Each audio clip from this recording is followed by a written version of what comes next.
Well, Jackie, since the animal's been destroyed, there's been an overwhelming amount of posts on our Facebook page in regards to the outcome of the attack. Some users support the decision, saying it was a problem animal and it could have easily harmed someone again in the future. But others are concerned, asking why the animal couldn't be relocated. As Parks Canada officials explain, the problem wouldn't have been solved.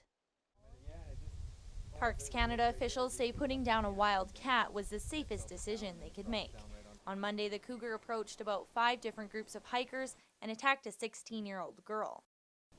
The cat was tracked by conservation officers using reports from those who saw it. Officers say the big cat made a 6-kilometer journey on a trail through Waterton National Park. Resource Conservation Manager Dennis Madsen says relocation was not an option in this case. So when a cougar loses its fear of humans and then starts to view humans as a prey species, as something it could eat for lunch, then they become very, very dangerous because that's the way they make their living. And so we can't relocate the animal because we would simply be relocating a hazard to another location where it would again pose a hazard to people. So in those cases, particularly with cougars, they have to be just put down.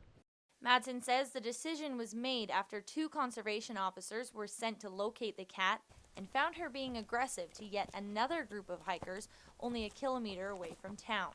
He says there was no other option than to destroy the cat, but having to put down the animal won't have any long-term implications on the cougar population.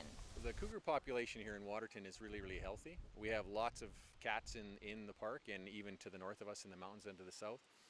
And so the cats are here year-round, even in the winter, and for the most part we have no occurrences or very, very few occurrences with cougars anywhere near people. Despite warnings posted that there's a possibility of another cougar along the trails, hikers continued to hit the path only a couple days after the incident.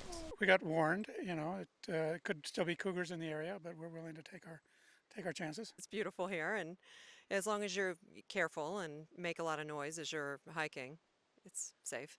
Some of the people out hiking say it's unfortunate the cougar had to be put down, but it's better to err on the side of caution.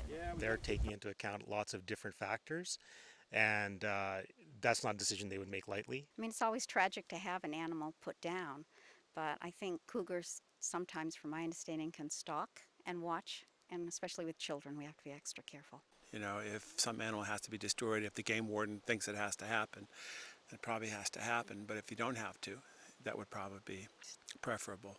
Warnings and advisories have been placed at the beginning of the trails, cautioning hikers to travel in packs, keep their children close and pets leashed.